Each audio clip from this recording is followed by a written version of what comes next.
Traveling close over here too while I'm here to get a shot of the inside of where I was reaming that at. You see how nice that looks right there.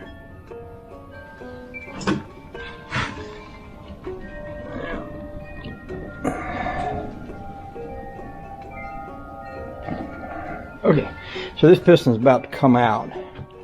So now that I've removed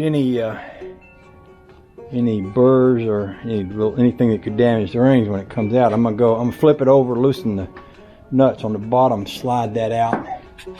When I do that, I want to do it in a way such as I won't damage the crankshaft with the bolts that are going to be sticking out on the side of it.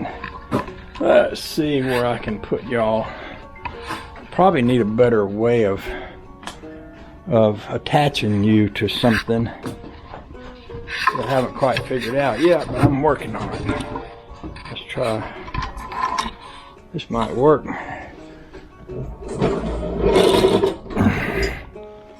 Maybe about that angle there.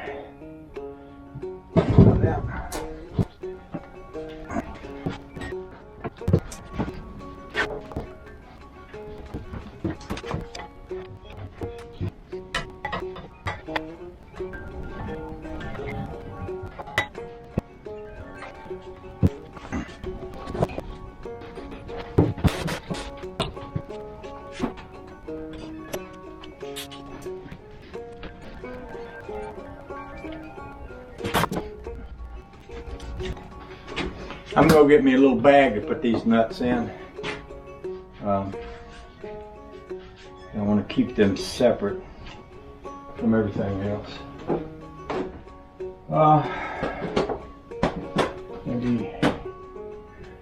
Maybe since I'm only taking off these two for starters, maybe I won't. Maybe I'll just keep going here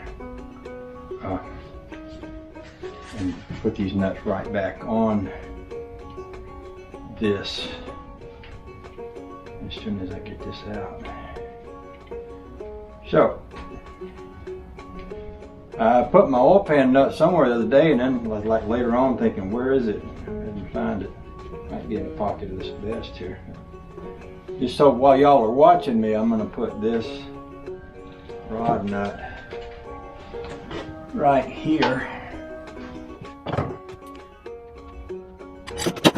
Rag down in this side to catch this one if it decides to fall out before I get it out,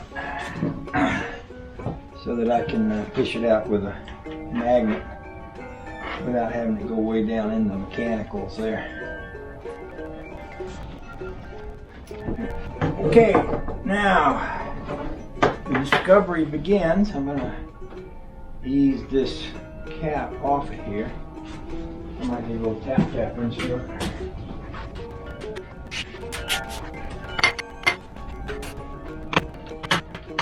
Sometimes a good way to get them to move is to turn the crankshaft slightly.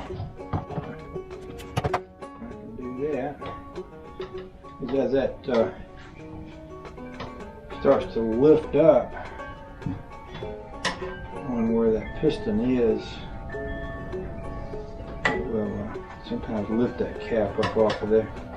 What I don't want to do here is scratch anything, which means I don't want to scratch the bearing that's inside there or the crankshaft journal or anything like that. And this is one of those places where I don't need to be in a hurry.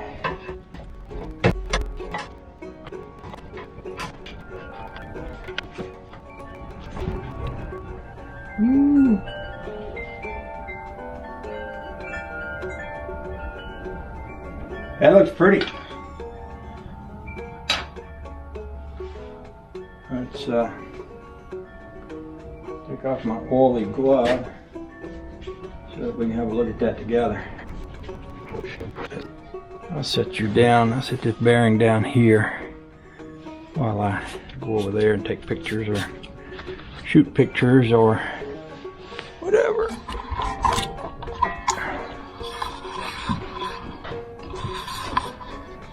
Y'all see that?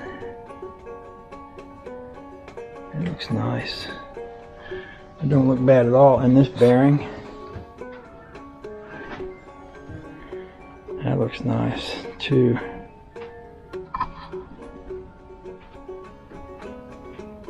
Yeah,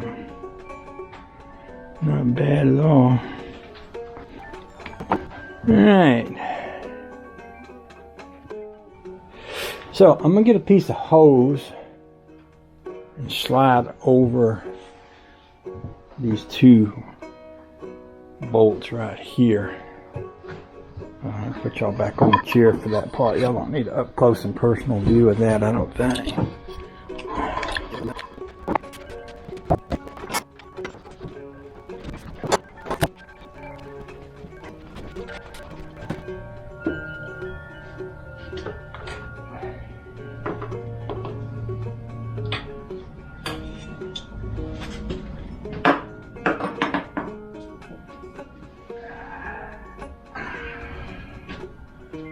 There we have one. I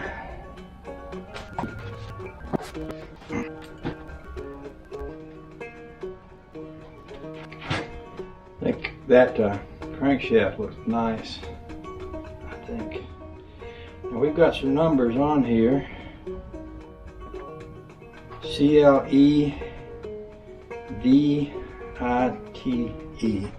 Cleveite 77. What I was looking for, or just trying to see if I could see on here, is a lot of times if you've got something that's been turned, when I say turned, what they'll do is they'll polish the crankshaft. In the process of doing that, the crankshaft gets narrower, so you need a bigger bearing to go on that journal. And if they polish it down 10 thousandths, a lot of times they'll stamp 10 thousandths on the end of here. CB 245P2. I will consult Mr. Heavy Chevy on these numbers. But what I'm going to do here is, let me get my glove back on so I can hold that piston without getting this stuff all over my finger. In fact, I'm going to go wash my hands before I touch anything else.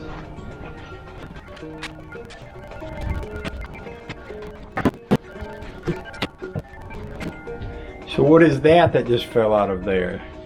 I thought it was an acorn. But